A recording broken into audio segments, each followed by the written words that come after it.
Sa Mejju tal-2026 ir-rata ta' implementazzjoni tal-manifest kienet ta' 85% u issa il-proposti li ma tlestewx fl-aħħar leġislatura se jkunu qed isiru f'din il-leġislatura. Hekk ġie mwiegħed mill-Gvern iswed fuq l-abjad waqt preżentazzjoni li ġiet diskussa f'laqgħa li saret bejn il-Prim Ministru Robert Abela u rappreżentanti tal-MCESD brabta mal-implementazzjoni tal-proposti li hemm imniżla fil-manifest elettorali Int Malta.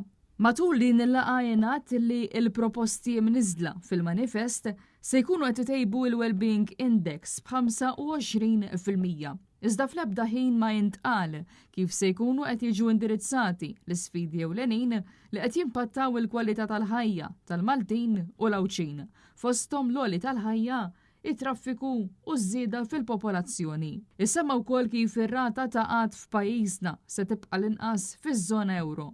Iżda fl-ebda ħin ma jintqal bliema mod se jkunu qed jiġu mejjuna il-persuni li bħalissa jinsabu bla xogħol. Matul din il-laqgħa jingħad ukoll li rata ta' Maltin li huma sidin ta' djarhom hija ta' 80% għalkemm fl-ebda ħin ma jissemmew il-problemi li qed jaffaċċjaw numru ta' persuni sabiex isiru sidin ta' djarhom, inkluż biex ilaħqu mal-lon.